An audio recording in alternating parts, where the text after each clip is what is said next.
Okay, page number सांगा मला.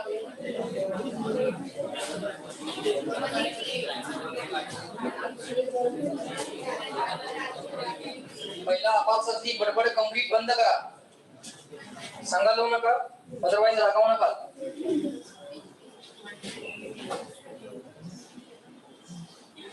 तीन चार वेळा सांगितल्यावर एकदा काय ऐकताय तुम्ही?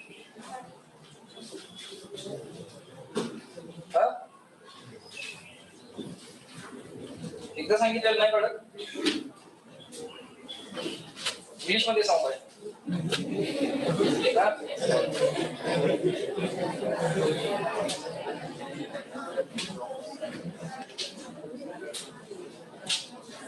होमवर्क दिलाय का? एक्सरसाइज 1 होमवर्क लिहा. Exercise 1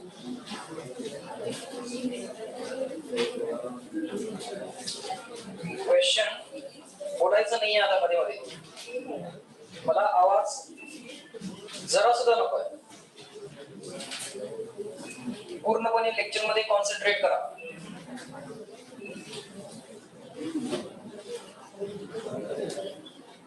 question number 26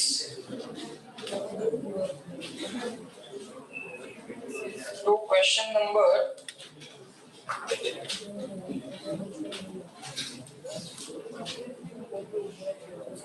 35. Exercise 1, question number 26 to 35. Exercise 2. ते जे स्किप करायला सांगितले होते स्ट्रिंगचे क्वेश्चन्स ते. त्यानंतर question number 26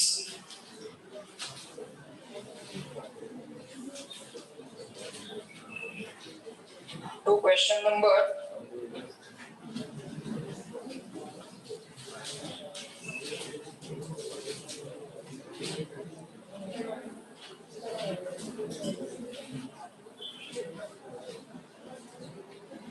40. Question number 26 to question number 40. Exercise 2 चा homework.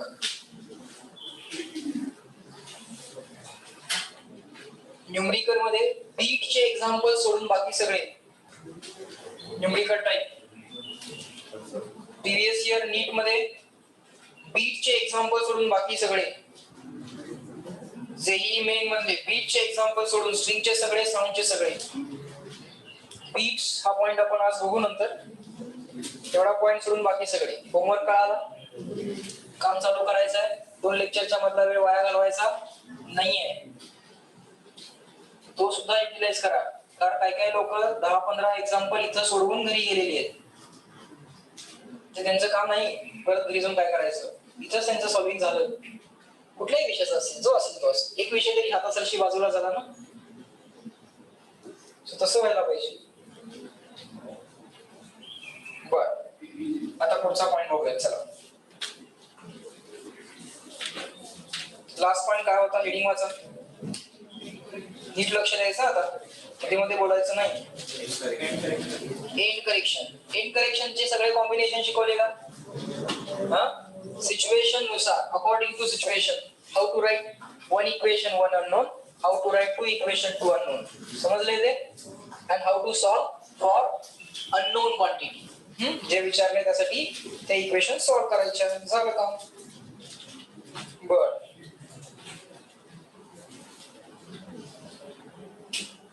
बीट शिकायचं आहे. बीट शिकूया, पण त्याच्या आधी बीट आणि Doppler effect. Beat, Doppler effect, wind effect. बर, 3 पॉइंट्स राहिले. आज वार फ्रायडे सॅटर्डे 2 दिवस आहेत. संपेल. काही एक्झाम्पल सॉल्व करूया. चला, ते डीबी वाला एक्झाम्पल कुठे गेलं? Page number 184. डेसिबल करायचं होतं ना एक. लॉग वाला कॅल्क्युलेशन कुठे बघा ते. लॉगनेस वाला एक्झाम्पल कुठे? 186. Page number 186. Example number 60. Read करा तुम्ही स्वतः. स्वतः डेटा मांडायचा प्रयत्न करा. मी पण करेनच. करा बरं प्रयत्न. Example number 1 of today's lecture. Try करा. Try on your own. Example number 60. Formula तर माहित आहे. बघूया तुम्ही स्वतःहून इंडिपेंडेंटली काय काय करताय. मनातल्या मनात वाचा. सर माझं मन फार मोठं आहे, सगळ्यांना ऐकायला जायला नाही पाहिजे.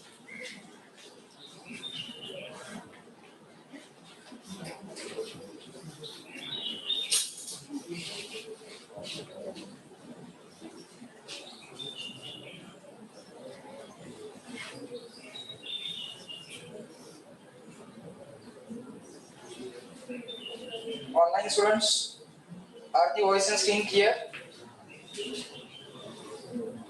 Just reply me small y, small n.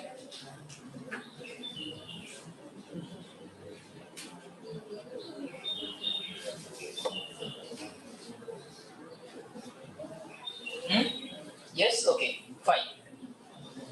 तुम्ही वाळनो ट्राय करा एक्झाम्पल नंबर 60. करूया चला सॉल्व. हळूहळू समजून घेऊयात एक्झाम्पल. काही गडबड करायला नको, व्यवस्थित सॉल्व करू.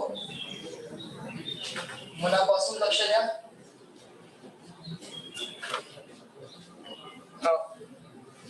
What is the maximum possible sound level in dB of the sound waves in air? Maximum possible sound level in air. Given that the density of the air is 1.3 kg per meter cube, speed of sound in the air v is equal to 332 meter per second. Atmospheric pressure पण दिले. बर, म्हणजे इथं असे काही फॉर्म्युले असणार आहेत जे आम्हाला माहित नाही आहेत. बरोबर, म्हणजे आता माहित करून घेऊया.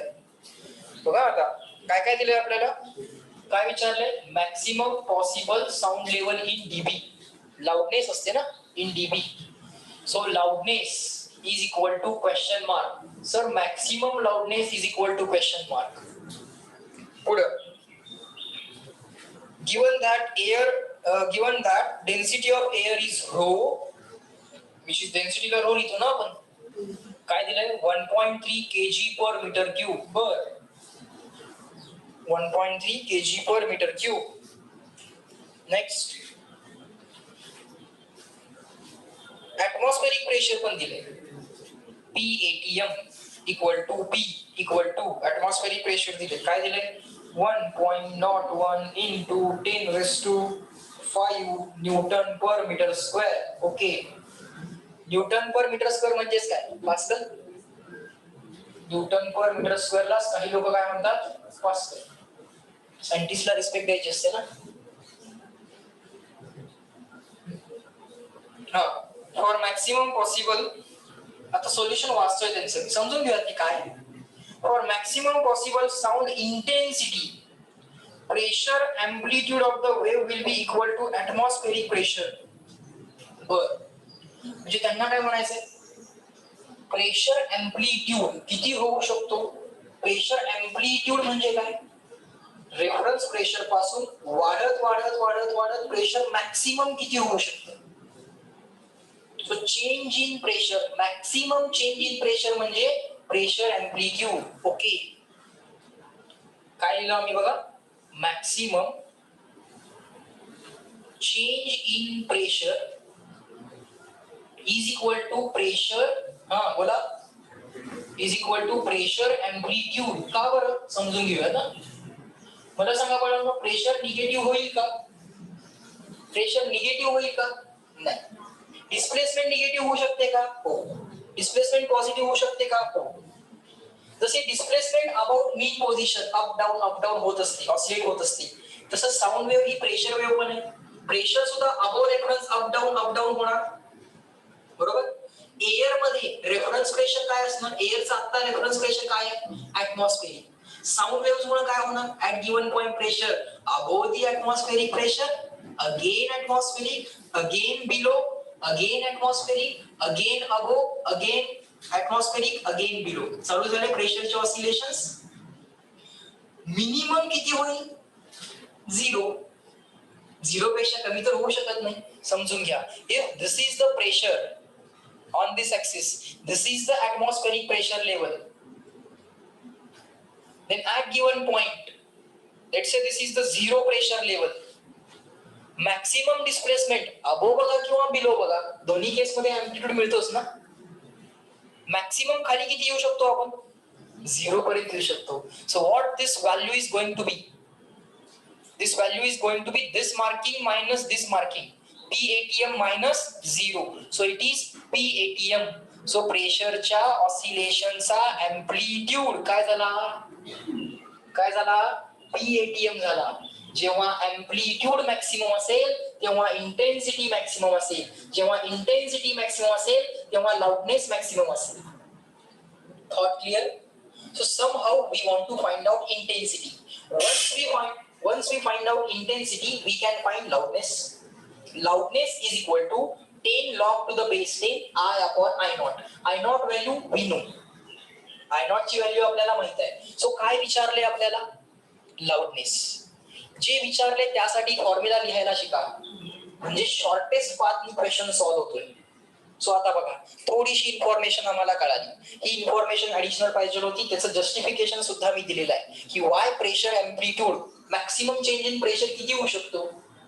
अरे मिनिमम प्रेशर 0 होऊ शकतं. ही रेफरन्स लेवल आहे, म्हणजे मॅक्सिमम कमी किती होऊ शकते? PATM न कमी होऊ शकते, पण तेवढंच वाढू शकते. कळतंय का? समजलं? ओके. प्रेशर अँप्लिट्यूड कळाला. आता फक्त एक रिलेशन पाहिजे, जे रिलेशन प्रेशरचा अँप्लिट्यूड म्हणजे मॅक्सिमम चेंज इन प्रेशर आणि मॅक्सिमम इंटेन्सिटी याचं रिलेशन आम्हाला मिळालं की एकदा मॅक्सिमम इंटेन्सिटी मिळेल. मॅक्सिमम इंटेन्सिटी मिळाले की काय करणार? 10 log to the base 10 I max upon I naught करायचं, L max मिळेल. ओके. सो अशा पद्धतीनं हा क्वेश्चन सॉल्व्ह करायचा प्लॉट तयार झाला का? समजलं का? थॉट समजले का? बघा, आता आपण जे करायला लागलो हे समजायला पाहिजे. आता हे जर समजलं आणि एकदा मॅक्सिमम चेंज इन प्रेशर आणि इंटेन्सिटीचं रिलेशन आम्ही बघून ठेवलं, लक्षात ठेवलं, तर अशा टाइपच्या क्वेश्चनला स्किप केलं तरी चालतंय. आता ऑलमोस्ट आपण क्वेश्चन स्किप करायच्या लेवलला आलोय. फक्त आपल्याला काय पाहिजे? सर प्रेशरचा अँप्लिट्यूड आणि इंटेन्सिटीचं रिलेशन सांगा, कारण इंटेन्सिटी आणि लाउडनेसचं रिलेशन माहित आहे. लाउडनेस आम्हाला मिळणार आहे. कळतंय का? किती वेळ लागला समजावून सगळं सांगायला? सुद्धा 5 मिनिटं लागली असतील. तुम्हाला समजून घ्यायला तर अगदीच 1 मिनिट लागेल. आणि क्वेश्चन बघितला, शॉर्ट मध्ये लिहून ठेवलं, स्किप केला, नेक्स्ट क्वेश्चनला गेलो. कळतंय का? अशा पद्धतीनं तुम्ही आधी केलेले क्वेश्चन परीक्षेच्या वेळी रिव्ह्यू करू शकता. सो आता फक्त काय करायचंय आपल्याला? मॅक्सिमम चेंज इन प्रेशरचा फॉर्म्युला आणि इंटेन्सिटी यांचं रिलेशन करायचंय. पण हा क्वेश्चन कसा सॉल्व्ह होईल? जे विचारलंय त्यासाठी इक्वेशन लिहा. L max is equal to 10 log to the base 10 I max upon I naught. I naught माहित आहे का बा आपल्याला? माहित आहे का? टिक मार्क करू का? माहित आहे. नेक्स्ट मोटिवेशन कशासाठी असेल? बोला. नेक्स्ट पुढची स्टेप काय करणार? कुठनं मोटिवेट होणार पुढची स्टेप? I max पाहिजे.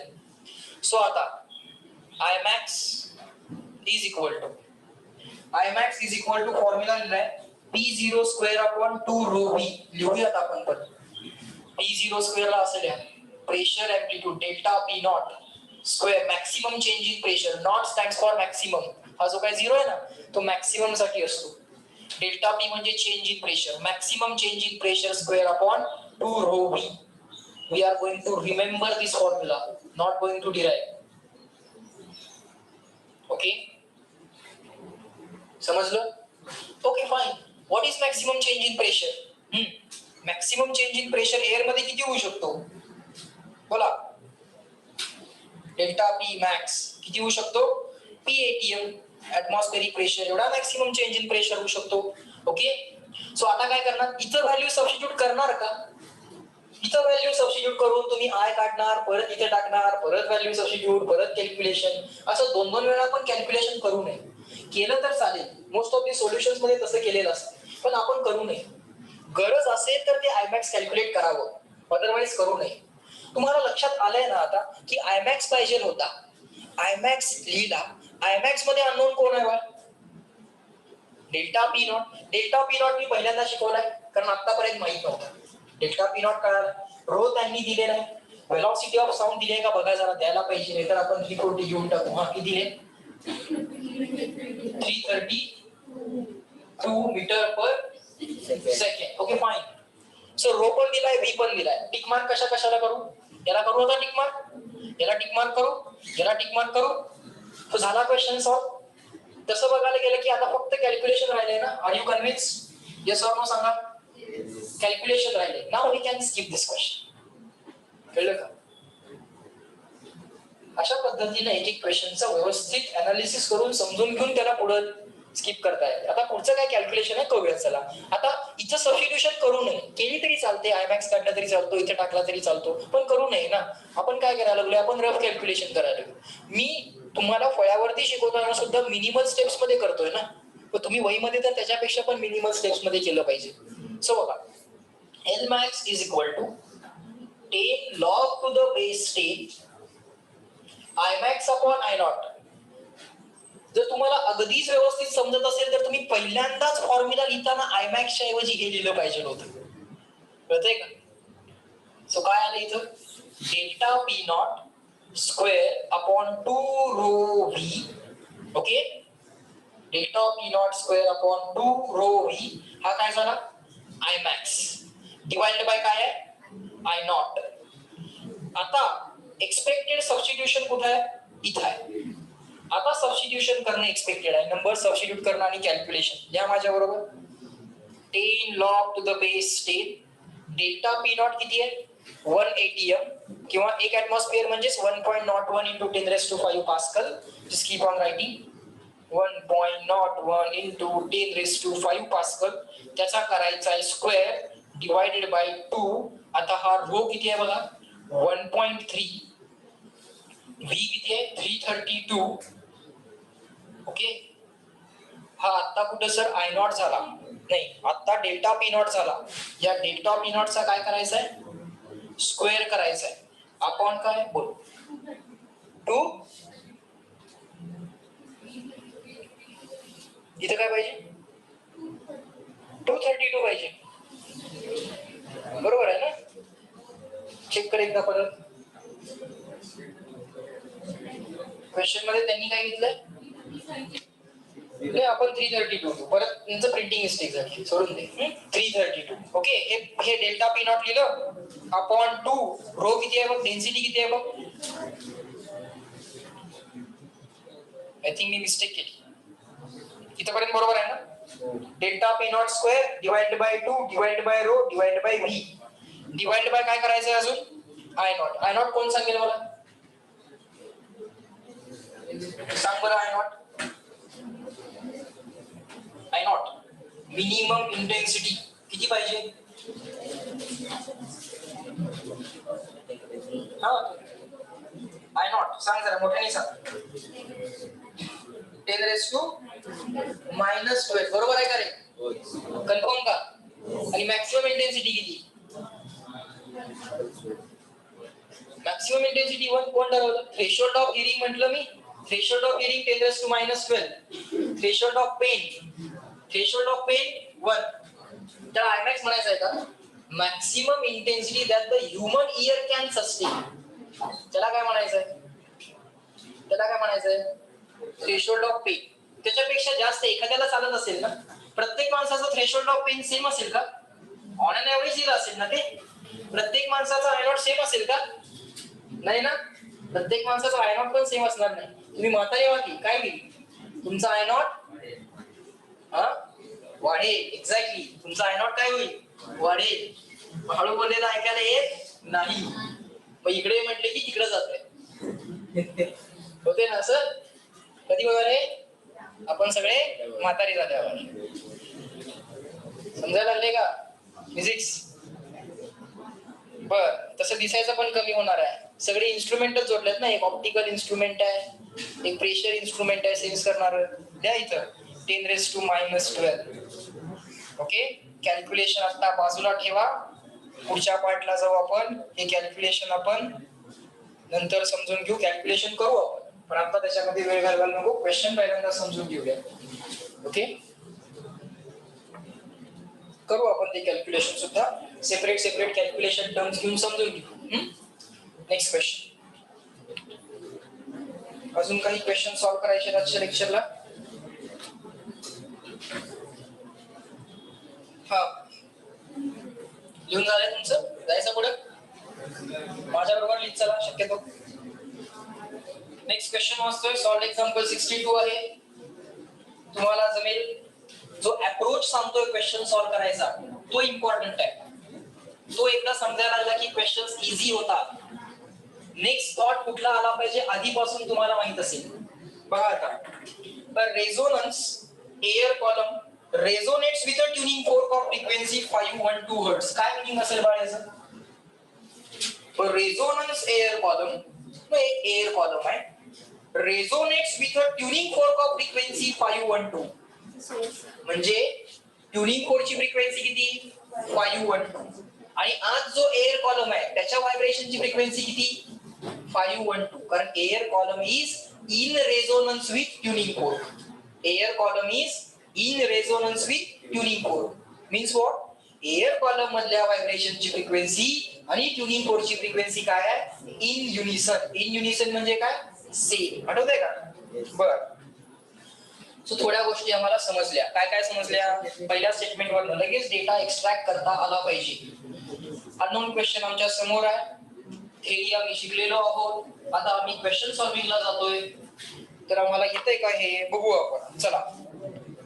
Air column resonates with a tuning fork of frequency. Tuning फोर्कची फ्रिक्वेन्सी म्हणून स्मॉल एन लिहूया, 512 हर्ट्ज किंवा एअर कॉलमची frequency. at a column length of 16 centimeter.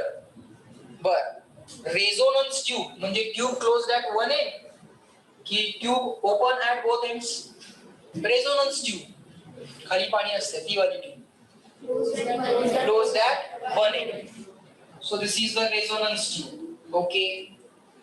किती लेंथ आहे वाली? Small L. स्मॉल एल दिलाय का त्यांनी आपल्याला? किती दिलाय? 16 centimetre.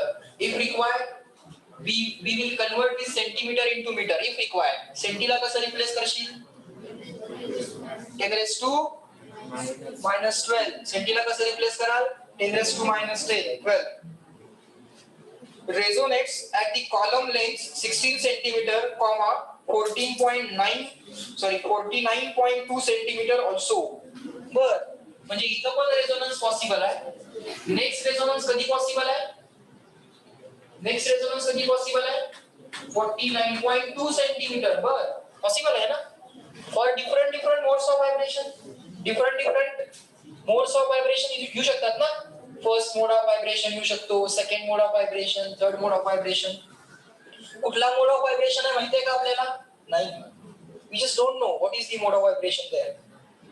Find the end correction and the velocity of sound wave in air.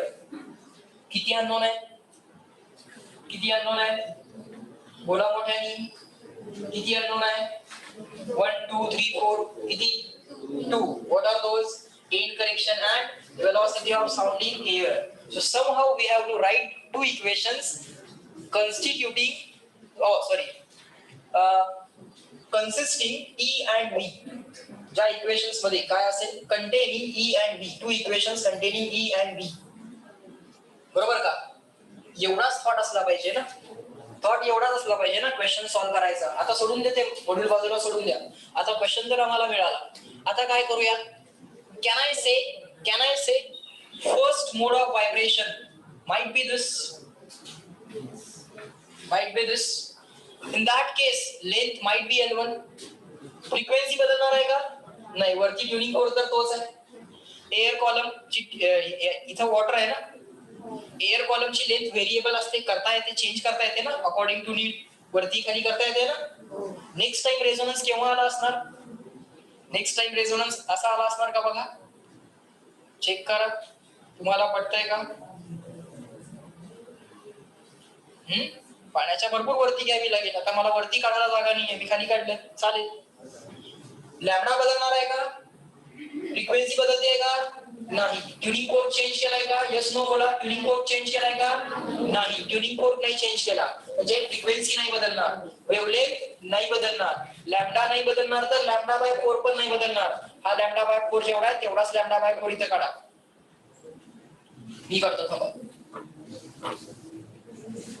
कसं असेल ते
Fine. Are the voice and screen clear?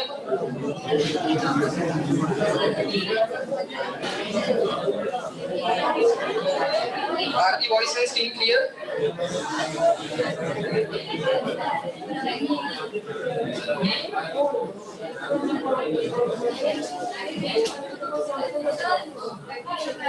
Can you reply? Are the voice and screen clear?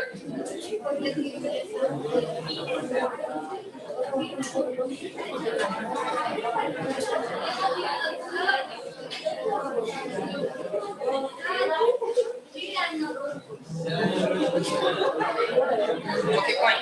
हा बोल नका, बोलू नका. अवधूत शांत बस.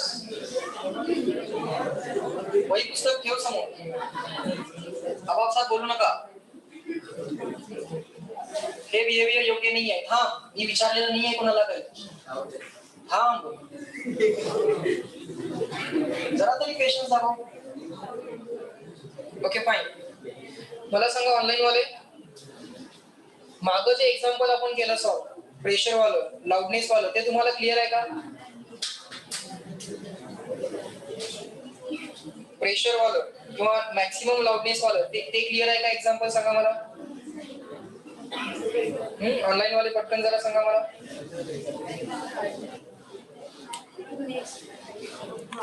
सॉल्व एक्झाम्पल नंबर आपण 60 जे सॉल्व केलं ते क्लिअर आहे का?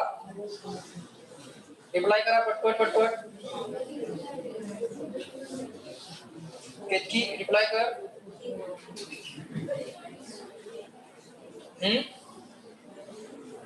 सॉल्व एक्झाम्पल 60 जे आपण सॉल्व केलं ते क्लिअर आहे का?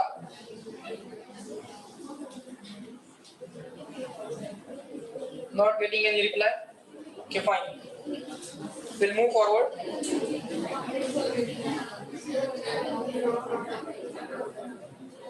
Now we are solved example number 62. Okay. त्याच्यामध्ये काय काय दिले जरा समजून घ्या परत. त्याची काय फ्रिक्वेन्सी आहे ट्युनिंग फोर्कची ती सेम ठेवली आहे आणि दोन डिफरंट मोड्स ऑफ व्हायब्रेशन्स दिलेत. एकच ट्यूब आहे पण दोन डिफरंट मोड्स ऑफ व्हायब्रेशन्स आहेत. फर्स्ट केस मध्ये जो ट्युनिंग फोर्क आहे तोच ट्युनिंग फोर्क सेकंड केस मध्ये आहे. पहिल्या केस मध्ये लेंथ L1 दिलेली आहे 16 सेंटीमीटर. सेकंड केस मध्ये दिलेली आहे 49.2 centimetre. And we are asked to find out small e, that is end correction, and small v. Small e and small v we are asked to find out. Okay, fine. So how to write equations? Measured length तर त्यांनी आपल्याला दिलेली आहे. So measured length L1 आणि L2 दिलाय. So first केस मध्ये काय करावं लागेल? L1 plus E is equal to lambda by 4 लिहावं लागेल. So L1 plus E is equal to lambda by 4 आपण लिहिलं. सेकंड केस मध्ये how many lambda by 4 we have? 3 lambda by 4 we have. 1, 2 and 3. So 3 lambda by 4 we have. Lambda change व्हायची गरज आहे का? किंवा लॅम्डा चेंज करायची गरज आहे का? नाही. जर लॅम्डा चेंज होणार नसेल तर इन दॅट केस आपण लॅम्डा 1 लॅम्डा 2 म्हणणार नाही. Okay. Now how many equations किंवा टिक मार्क्स कुठे कुठे करायचे सांगा. मेथड किंवा अप्रोच समजून घ्या. मिनिमम स्टेप्स मध्ये कॅल्क्युलेशन कसं करायचं आहे ते समजून घ्या. काहीही स्टेप्स करायच्या नसतात.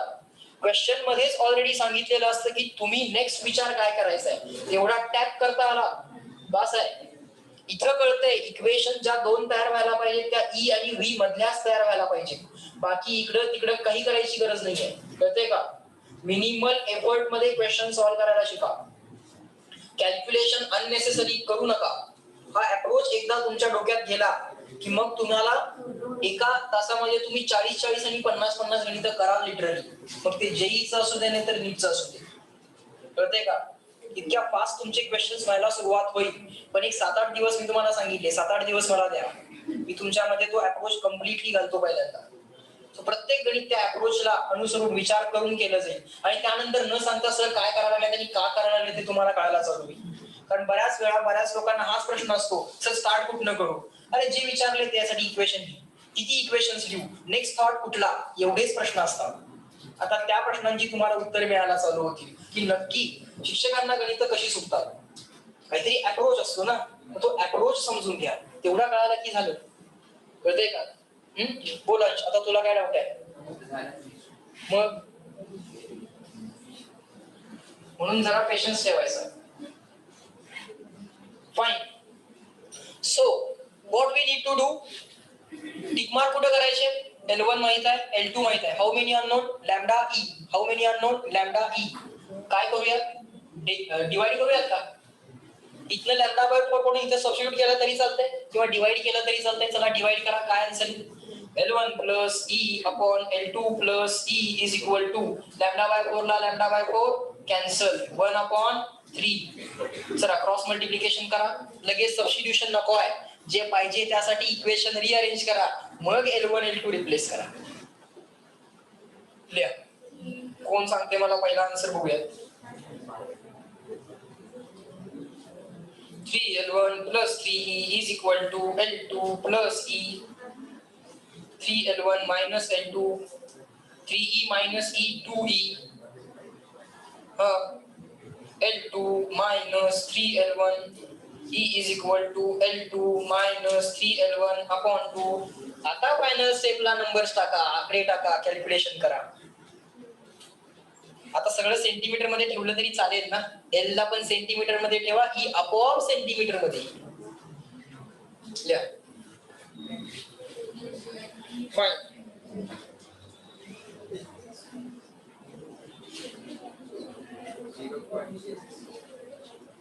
बोला, ते कॅल्क्युलेशन करायला तुम्हाला जमलं पाहिजे, हे शिकायचं तुमचं. 49 L2 किती आहे, 49.2 centimetre minus 3 times 16, 3 times 16 is 48 upon 3. Answer is 1.2 upon 3. Final answer is 0.4 centimeter upon 2, upon 2 third upon 2, 0.6 third, 0.6.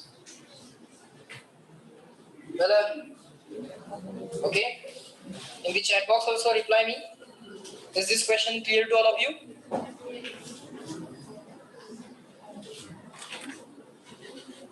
बर, अशा टाइपचा पण क्वेश्चन जमायला सुरुवात झाली. आणि काय करायचंय, आणि काय करायचंय, वेलोसिटी. काय करूयात, काय करूयात, v is equal to n lambda. बर, v is equal to n lambda. Okay, पहिला अप्रोच कळाला, जे विचारले त्यासाठीच इक्वेशन यायला सुरुवात झालं. सो काय लिहिलं तुम्ही equation, v equal to n lambda लिहिलं. बघा, विचार करा पहिल्यांदा, लॉजिक कसं बिल्डअप होणार. v equal to n lambda लिहिलं, n माहित आहे का, माहित आहे. लॅम्डा माहित आहे का, नाही. लॅम्डा माहित नाही, पण लॅम्डा बाय 4 माहित आहे का, हो. लॅम्डा बाय 4 माहित आहे, पण लॅम्डा काढता येईल का, हो. मग लॅम्डा काढण्यासाठी L1 आणि E माहित पाहिजे. L1 माहित आहे का, आहे. E माहित आहे का, आहे. झाला क्वेश्चन सॉल्व, स्किप करा, नेक्स्ट क्वेश्चनला जा. कॅल्क्युलेशन रिक्वायर्ड नाही, पण एकदा कॅल्क्युलेशन वरती मास्टरी करायला लागेल, त्यानंतर आय थिंक अजून 2-3 महिने तरी तुम्ही कॅल्क्युलेशन करत चला. एक 2-3 महिने अजून झाले, कॅल्क्युलेशन तुम्हाला सगळ्या टाईपचे यायला लागले, स्क्वेअर रूट, क्यूब रूट, हे ते सगळे कॅल्क्युलेशन इझिली जमायला चालू झाले. आपापले लॉजिक, आपापले कॅल्क्युलेशनच्या मेथड डेव्हलप झाल्या की असा क्वेश्चन पटपट करता येतो. समजायला लागलाय का अप्रोच. नेक्स्ट करूयात आता, सॉल्व कसं होणार बघा. v is equal to n lambda. n माहित आहे सर, लगेच सबस्टिट्यूशन करायचे का, 512 लिहू का तिथे लगेच, नाही. So write it as it is. Sir, we don't know lambda. Call this equation as 1 then. जरा इक्वेशन फॉर टाइम बिंग 1 म्हणून. आपल्याला लॅम्डा बाय 4 माहित आहे, किती आहे तो, L1 प्लस E आहे. So what will be lambda, हा 4 पलीकडे गेला सर, सो लॅम्डा तर कळाला, सो टाका इथं v is equal to n into bracket. Separate lambda calculate करत बसायची गरज आहे का, नाही, करू नका. सगळ्यात शेवटी जे काय कॅल्क्युलेशन रिक्वायर्ड आहे ते करा. तुम्हाला फार कॉम्प्लेक्स वाटत असेल तर इन दॅट केस लॅम्डा पहिल्यांदा कॅल्क्युलेट करा, मग इथं सबस्टिट्यूट करा. समोर लक्ष द्या सगळ्यांनी. What is L1 as means, so what is lambda, L1 plus E into 4, L1 plus E into 4 करा बरं. n किती आहे, 512. L1 किती आहे, 60 प्लस E किती आहे, 0.6. पण हे आन्सर बार कुठल्या युनिट मध्ये आहे, सेंटीमीटर. सो सेंटीला काय लिहावं लागेल, 10⁻²². समजतंय का सगळ्यांना, येस नो सांगा. इंटू किती, 4. करा कॅल्क्युलेशन तुमचं तुम्ही. मल्टिप्लिकेशन आहे, ऍडिशन आहे, त्यासाठी सरांची गरज नसावी. फक्त एवढं करा की डेसिमल पॉईंट फर्स्ट डिजिट नंतर अरेंज करा. पण आता काय आपल्याला ऑप्शन्स दिलेले नाहीये, आपल्याला आन्सर काढायचा आहे. न्यूमरिकल टाइप क्वेश्चन आहे suppose. Decimal point first digit नंतर अरेंज करायचा प्रयत्न करा. बरोबर. 512 into 16.6 into 4 into 10 raised to minus 2 meter per second. तुमचं तुम्ही करा ऍज अ होमवर्क.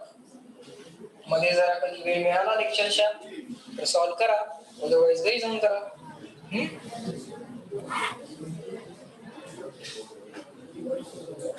होय कसं बोल मोठा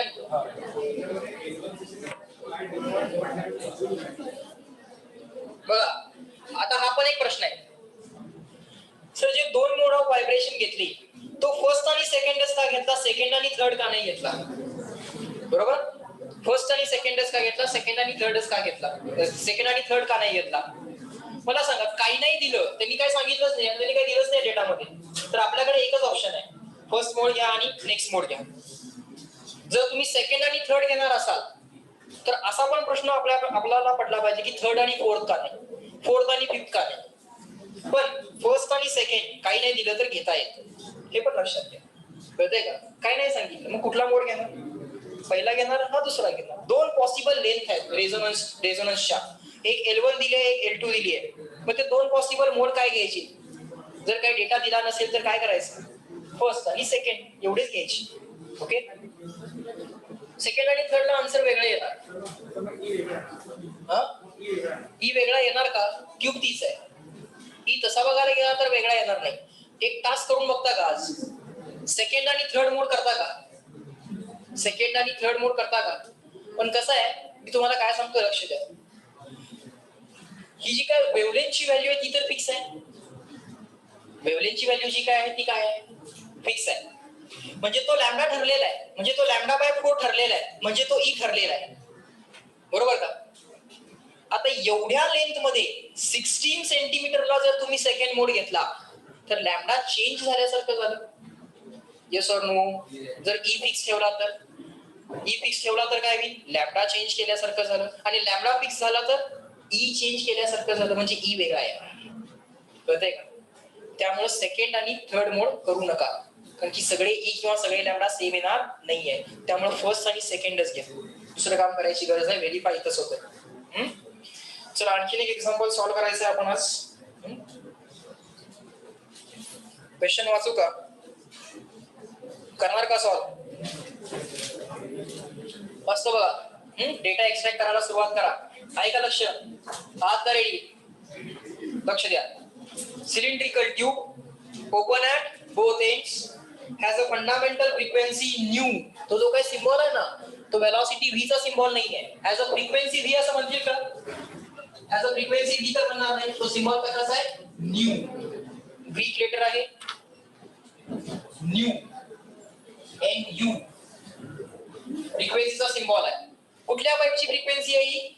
ओपन पाईपची. सो इथं लिहिलं फ्रिक्वेन्सी ऑफ ओपन पाईप, त्याला NO म्हटलं तरी चालेल. किती दिली आहे त्यांनी आपल्याला? न्यू. पुढं has a fundamental frequency new. Okay.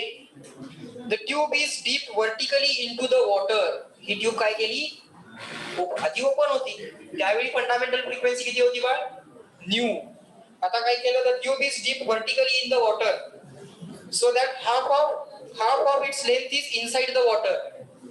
So initially आपली ट्यूब अशी होती, फायनल केस मध्ये कशी असेल ट्यूब?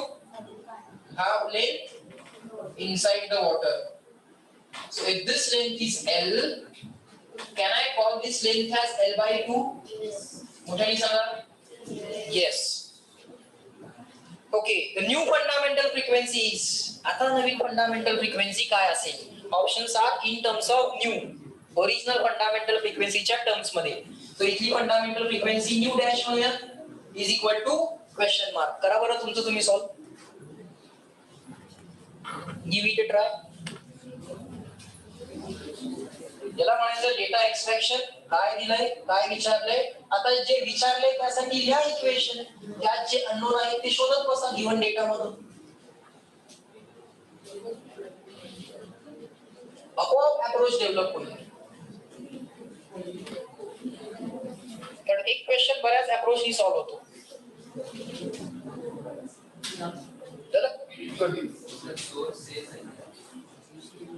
प्रश्न विचारायचे नाही, उत्तर द्यायचं. डेटा एवढाच दिलाय ना, मला काही विचारतो बस, पुस्तकात एवढं लिहिलंय. कर गरजेनुसार ऍझम्पशन्स करता येणं हे सुद्धा स्किल आहे, ते हळूहळू डेव्हलप होते क्वेश्चन सॉल्व्ह करून करून. जसं फर्स्ट आणि सेकंड मोड घेतला मागच्या क्वेश्चन मध्ये. करा जमेल.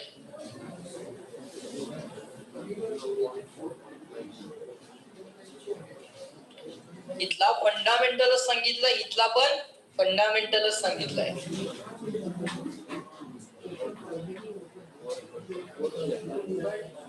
ओके, समजायला लागलंय? परत लक्ष द्या. आता इथला फंडामेंटल जे विचारलंय ते लिहूयात, चला लक्ष द्या. काय विचारलंय? New dash. हा, इथली फंडामेंटल फ्रिक्वेन्सी काय असते? V/2L, V/4L, V/6L, V/8L. V/2L असते. या लेंथच्या हिशोबाने सांगा. Length of a close pipe. This is length of a open pipe.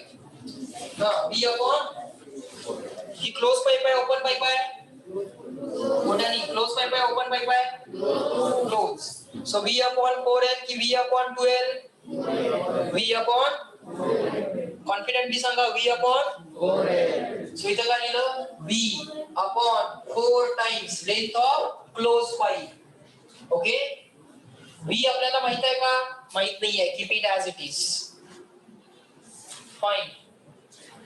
Somehow we want to replace this V by LC. Can I write length of closed pipe equal to L/2 because half of the length is inside the water and remaining half is above the water. So length of closed pipe काय लिहिशील बा? L/2. काय आलं answer? V/2L आलं. Okay, so हा आला new dash. This is equation number 1. Now somehow we want to relate new dash with new. कारण new डॅशचा answer कशाच्या term मध्ये काढायचा आहे? ऑप्शन्स बघायचे ना त्या केस मध्ये. न्यू डॅशचा आन्सर कशाच्या टर्म्स मध्ये काढायचा आहे?